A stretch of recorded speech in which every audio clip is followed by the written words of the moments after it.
Hello everyone, my name is Alyan Fiverwala and today I am here again with another very special guest, Miss Mary. So hello Miss, how are you? Good. How about you? I am doing fine, thank you so much. So first of all, I am very thankful to you for giving me your valuable and precious time for the interview. Mm,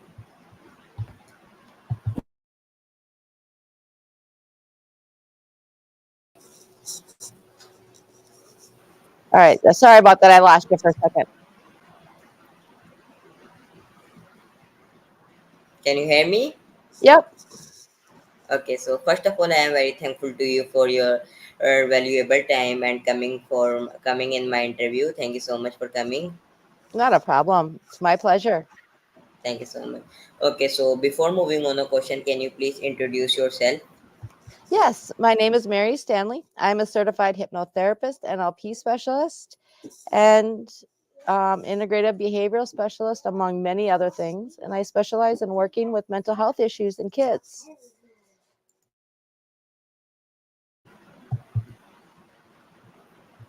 Okay, that's great. Thank you so much for this wonderful introduction. Okay, Miss. So my first question in your screen, Miss Mary, could you share the inspiration behind your mission to decode the brain language for caregiver? What lead you to down this unique path? Yes. So when I got out of the military, I found out I was pregnant, my miracle babies, because I didn't think I could have any. And then my daughter struggled with life. She was always delayed with all of her growth spurts. And we started out where she was diagnosed with developmental delays. And then at the same time, my son was 2, he stopped talking, and I had no idea what was wrong. I thought I screwed up as a parent. And it turned out they both have different variations of autism. And so here in the US, our go-to therapy is for autism is ABA therapy. And I didn't like the fact that one, I had to drive a couple hours for services, but two, none of it ever showed as a parent how you help your kids at home.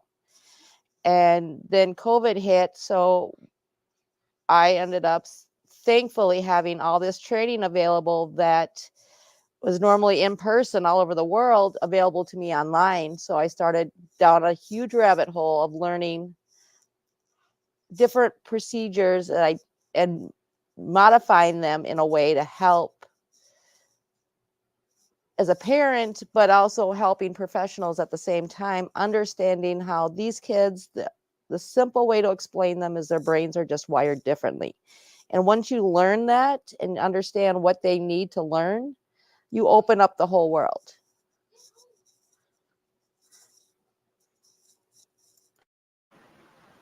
That's great, awesome, wonderful. Okay, Miss. So how does your work as a brain language decode?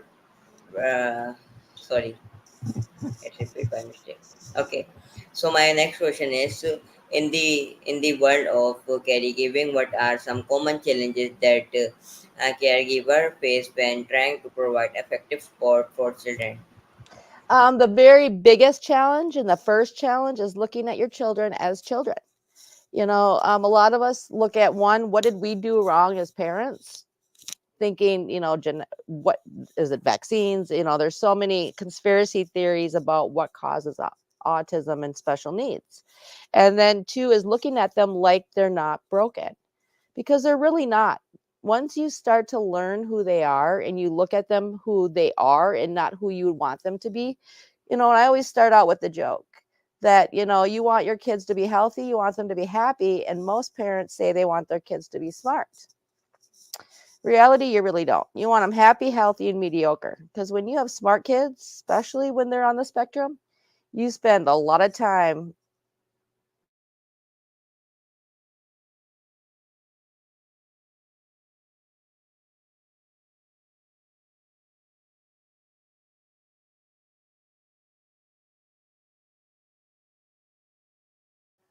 and having them see this, that,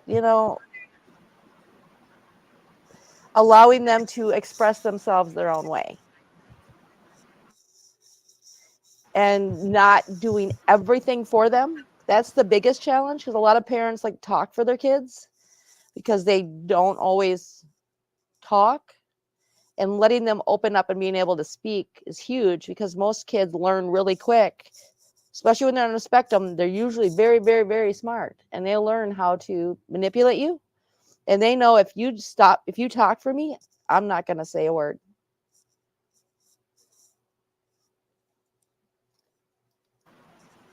Okay, that's great. So your approach focus on solution-based support. Can you provide an example of you have helped caregiver and child navigate challenging situation? Well, we start out with looking at what your issues are. I don't care what the diagnosis is. I don't care what the issue, I want to know what issues you're having with your children. So is it lack of paying attention? Is it sensory overloads? Is it not verbal, or is it simple things as just meltdowns? And as a child, we sit down with the parents and we work out the issues. We break them all down into little pieces. For instance, the meltdowns, and teaching regulation techniques. And we turn it into a game. So I use the color wheel of emotions. It's There's a movie called Inside Out that really explains that. And so we make it into a game where we take colored pieces and put them on the floor. And we start with, okay, so for instance, you're frustrated. Instead of asking why you're mad, look at it as a different question. Because when you use the word why, that is an emotional response. You're never going to figure out the answer.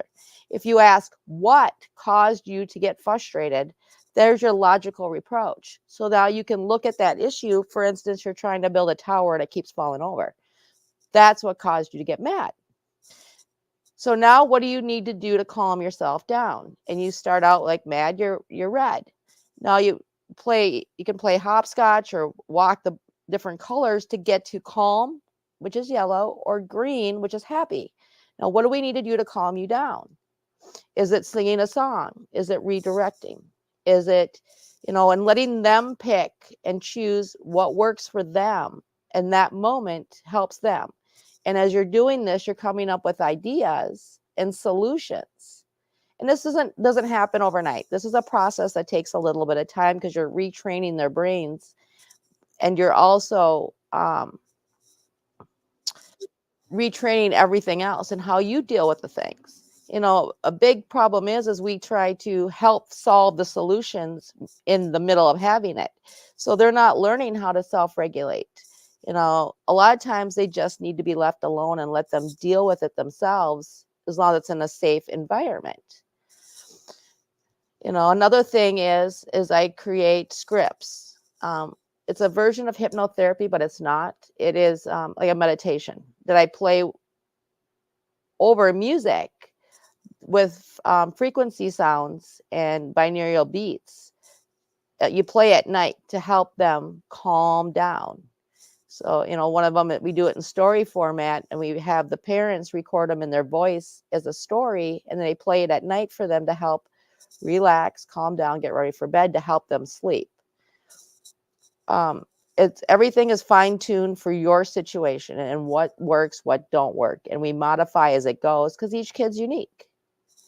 I'm at the point right now with mine. He self-regulates 99% of the time, but he's now sarcastic, and he goes up and will mess with you. And he went and told me and dad the other day that, psychology don't work. I understand it. I know what you're doing. So try something else. And he was nonverbal 2 years ago. And it's fun. There's a lot of times where you stress about everything and you try to micromanage everything and just let them and forget that these are children, no matter what. So, there's that fine line as a parent you walk, and being that advocate in school and understanding, maybe brick and mortar schools aren't the best place. Maybe online school is better for them. Are they getting challenged? You know, there's so many different things that we can do to help you. It's just figuring out what you need and how it works and what we need to do to help you. A simple technique is just um, your tone of voice. A lot of them read into your tones. Like when you get frustrated, if you loosen your muscles in your jaw and your throat, you will instantly soften your tone of your voice, and they'll be more receptive to what you're saying as opposed to being harsh. Because when you're frustrated, your face is the first thing that tightens up. And it's simple things like that that work with just about anybody.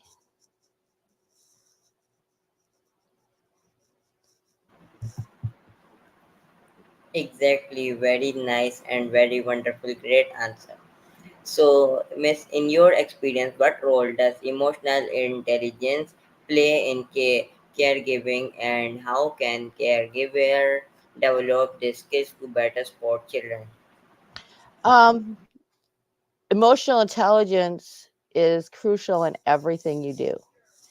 And it's from your tone of voice to how you're dealing with things to reading, have, because these kids read into things a lot more than most people do. And so understanding and teaching them in real time, a lot of programs for special needs teach them in hypotheticals. And that's where it doesn't work because their brains don't work in hypothetical. So when you're sitting down and you're listening to them talk, just letting them talk, understanding what they're saying. I had to get help with my son because I didn't understand what he was saying. Like, he will tell you what he needs if you understand what he's saying. And for instance, when he's frustrated, he's mad, he wants to be left alone, he is a baby anaconda snake, which is one of the most aggressive snakes out there. And so if you try to hug him or whatever, he will bite or lash out because he just needs to be left alone. But if he gets upset and wants to be cuddled, he's a baby and he'll tell you that. And getting as a parent to understand what comes out of their mouths or what's going on around them may not be black and white is crucial. You got to learn to read between the lines a little bit, but also having the patience and losing. And it's the hardest thing as a parent or as a caregiver you'll ever do is losing that stigma. These kids are different, but celebrate them as different. My kids don't know their diagnosis. As far as it's known, they know that their brains are wired differently because I don't want them to develop that stigma or that mentality that they can't do things because they have this label. Because in society, especially in the psychological world, we tend to turn around and use labels as a victim mentality and use that to help hinder us in growth. And as a parent, we try to protect them and become that helicopter parent to understand, okay, well, they're this way. So one, we accept bad behavior. Kids will do things and we blame their diagnosis or their labels on it. And that's not the case. They're doing things wrong because they know they get away with it. And giving them mental and emotional level punishments is crucial to helping them develop properly and understanding that, what's right and what's wrong, not age appropriate punishment. 'Cause a lot of these kids, especially when they're really smart, their emotional levels are way below what they should be. And letting them understand that is crucial. And that's the hardest part because even I need reminding to myself that all the time when some of the kids do something stupid. Just being aware of life in general and what's going on around them and understanding, like if you're in the grocery store, there's a lot of movement, there's a lot of noise, and they have a meltdown. That's not a temper tantrum. That is a sensory overload because it's something they can't control in their own environment. And having that patience. And I know it's really hard to do because you have so many people in the store sitting there making comments about your kids, and especially, like they're spoiled rotten little brats, whatever, it's just a temper tantrum when it's not the case.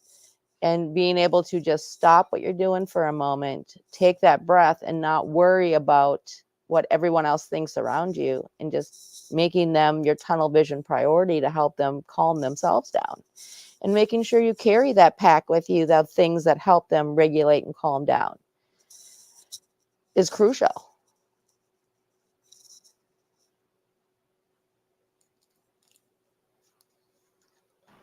Wonderful, amazing. So, can you describe a particular heartwarming or transformative experience where you saw your work make a significant impact on caregiver and child? I had a client whose child would never do eye contact. She wouldn't do hugs, didn't want to be touched. And we started out slowly. We turned it into a game. And what we did is we just she'd take the child, hold him in his face a little bit, and rub his nose. And they would do this and do this. And he turned around about 2 months later and smiled and gave her a big hug.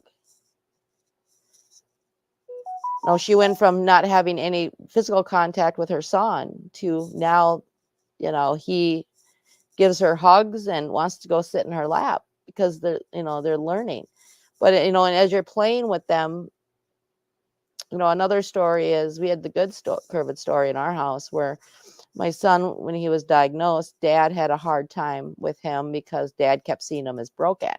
And when we went into lockdown for COVID, dad had to actually deal with him 24/7 and understand him and learn to be with him. And now it's two peas in a pod because he realized that he's just a little boy.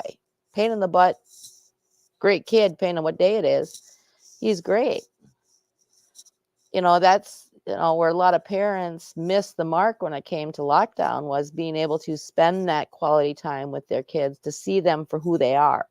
And we need to get out of our own minds and our own shell to understand that these are great kids, given the opportunity. And they may do things that drive you nuts. All kids do. But when you hear your kids sit and talk for the first time, or giving you that hug, or hearing them laugh, trying a new food, that's another big issue, is the restrictive diets. You know, Either self-induced or parent restriction, getting them to try new things at their own pace is great. You've won the battle. Now you just have a war to finish.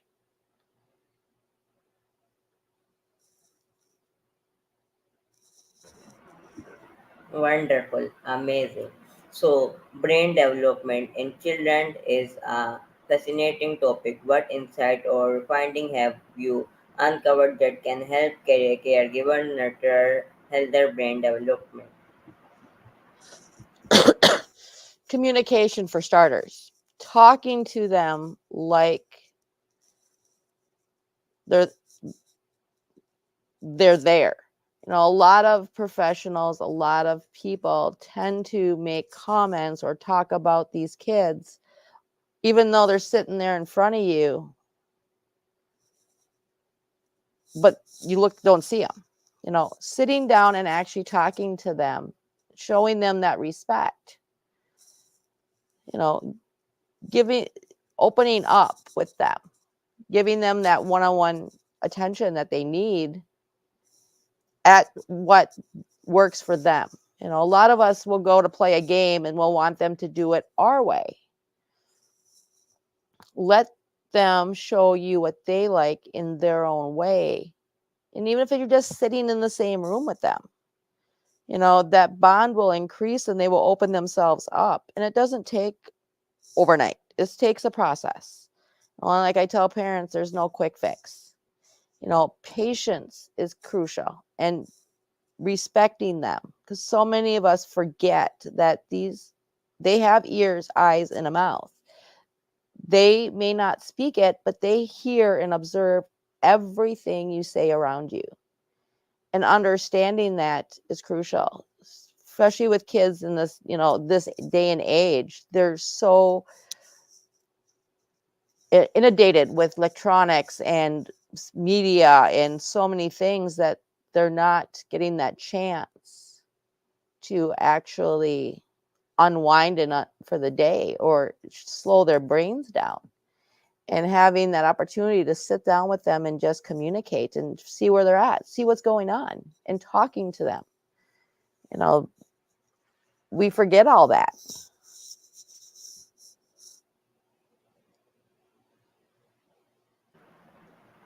Wonderful. So, how do you handle cultural and individual variation in caregiving practice and the interpretation of the brain language?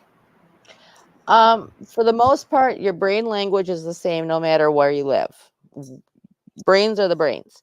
But when I sit down with you, or someone sits down with you, we go through your cultural, what things are important to you, what do you want to work on, especially when it comes to, different phrases, different words. And what I do is I work with the parent more than the child, depending on the age of the child. So it's all in your hands. I give you a guideline and a general, and I walk you through steps, but all the work is on you.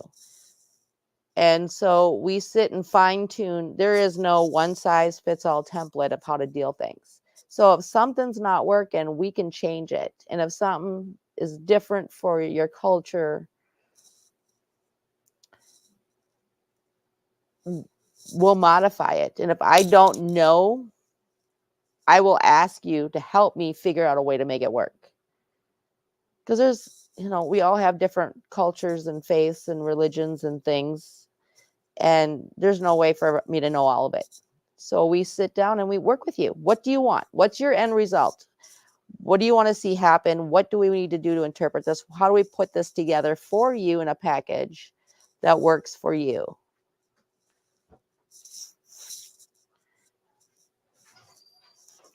And we build it off of that.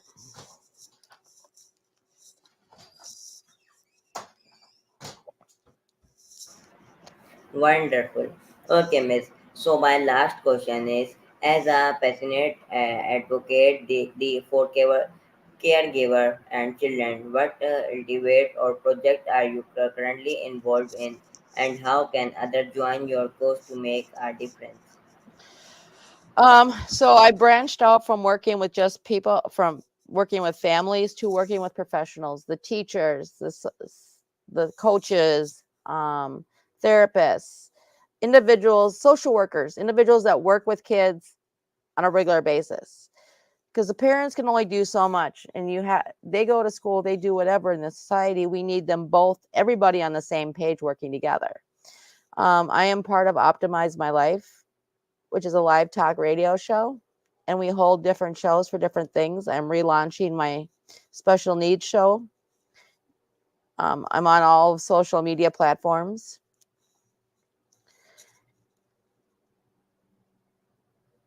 And the easiest way is just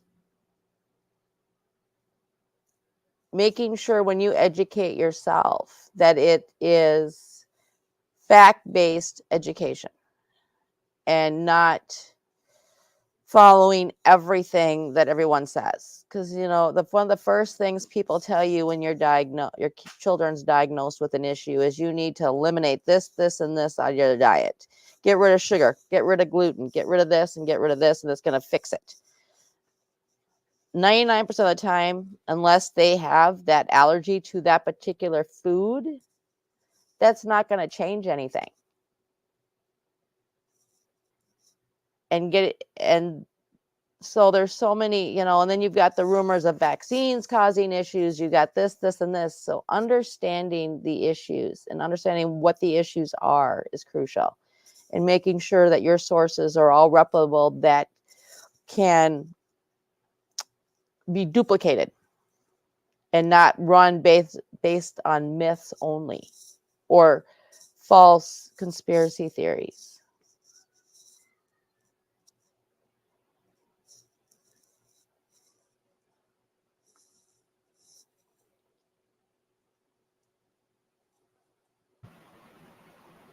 Amazing, wonderful.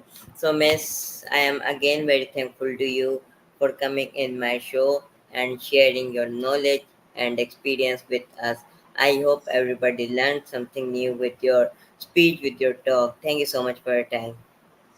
Thank you for allowing me to be here today. I am very thankful to you for coming in my show.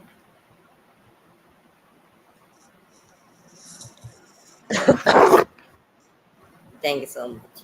Thank you. Most welcome.